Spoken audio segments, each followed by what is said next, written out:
مولانا سید اطہر عباس رضوی بتاریخ 16 شوال 1382 ہجری میں سرزمین لشکری پور ضلع چھپرا صوبہ بہار پر پیدا ہوئے۔ آپ کے والد سید انور عباس رضوی کا شمار اپنے وقت کے متدین افراد میں ہوتا تھا۔ مولانا نے ابتدائی تعلیم اپنے وطن لشکری پور میں مہربان اساتذہ سے حاصل کی۔ اس کے بعد بھارت کی ریاست اتر پردیش میں دریائے گنگا کے کنارے پر آباد دنیا کے مشہور و معروف قدیمی شہر بنارس کا رخ کیا اور وہاں جامع العلوم جوادیہ عربی کالج میں داخل ہو کر شمیم الملت کی سرپرستی میں جید اساتذہ کرام سے کسب فیض کیا۔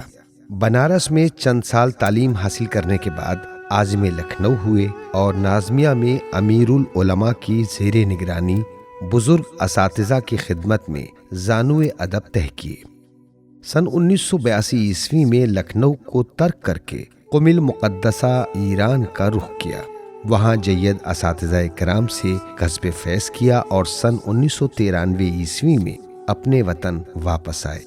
آپ کے اساتذہ میں آیت اللہ حرم پناہی، ظفر الملت، امیر العلماء، شمیم الملت، آیت اللہ وجدانی فخر، مولانا سید احمد حسن بنارسی، مولانا رسول احمد رضوی، مولانا سید مرتضی نقوی، مولانا سید شاکر حسین امروہوی، مولانا شہنشاہ حسین، مولانا ممتاز علی اور مولانا ابن حیدر وغیرہ کے نام سر فہرست ہیں۔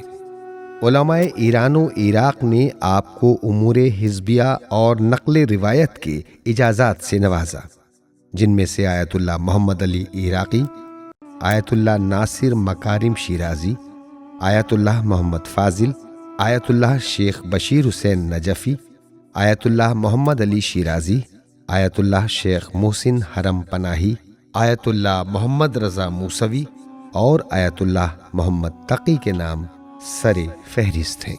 سن 1993 عیسوی میں ایران سے واپسی کے بعد مغربی بنگال کے شہر کلکتے میں تبلیغی فرائض کی انجام دہی میں مصروف ہو گئے۔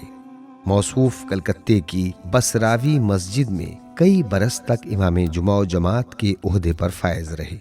آپ نے محراب عبادت کے ساتھ ساتھ منبر خطابت کو بھی تبلیغ کا ذریعہ قرار دیا اور مختصر عرصے میں وہ شہرت حاصل کی جو ہندوستان کی تاریخ خطابت میں کم نظیر ہے۔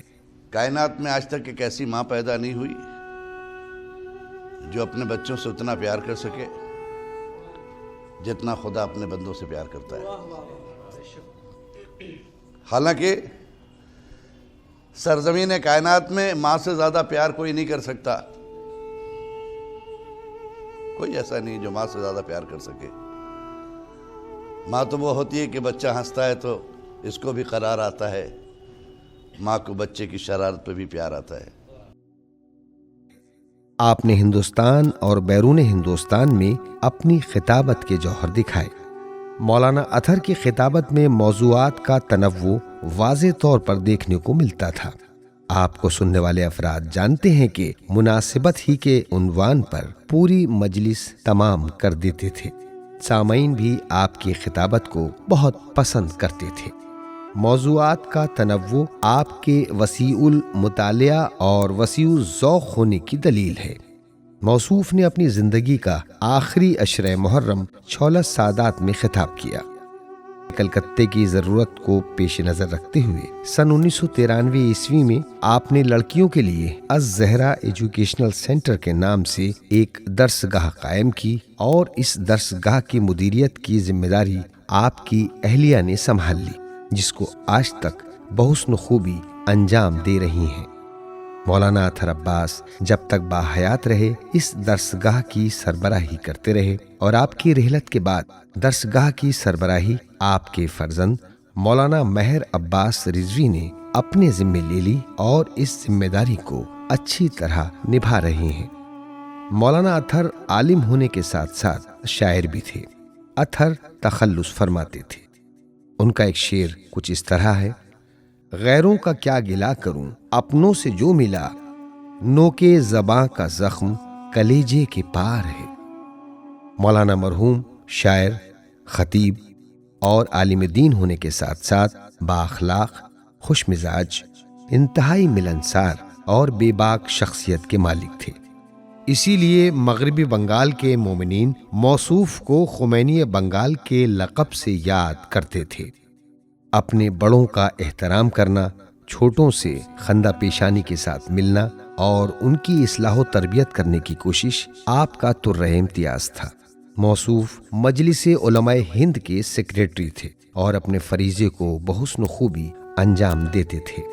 اللہ نے آپ کو 2 بیٹیاں اور 2 بیٹوں سے نوازا جو مولانا سید مہر عباس عرف جواد اور رضا عباس کے نام سے معروف ہیں۔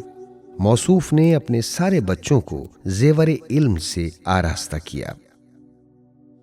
افسوس، یہ برجستہ خطیب اور بے باک عالم دین بتاریخ 18 ذی الحجہ سن 1438 ہجری بروز اتوار حرکت قلب بند ہونے کی وجہ سے ہمیشہ کے لیے مغربی بنگال کے شہر کلکتے میں خاموشی کی نظر ہو گیا۔ چاہنے والوں کا مجمع شریعت کدھے پر امڑ پڑا۔ 20 ذی الحجہ کو غسل و کفن کے بعد پہلی نماز جنازہ شمیم الملت اور دوسری نماز جنازہ آفتاب شریعت مولانا کلب جواد کی اقتداء میں ادا ہوئی اور مٹیا برج کلکتے کے قبرستان محمدی میں سپرد خاک کر دیا گیا۔ آپ کی مجلس چہلم مولانا عقیل الغروی اور مولانا ڈاکٹر کلب صادق نے خطاب فرمائی۔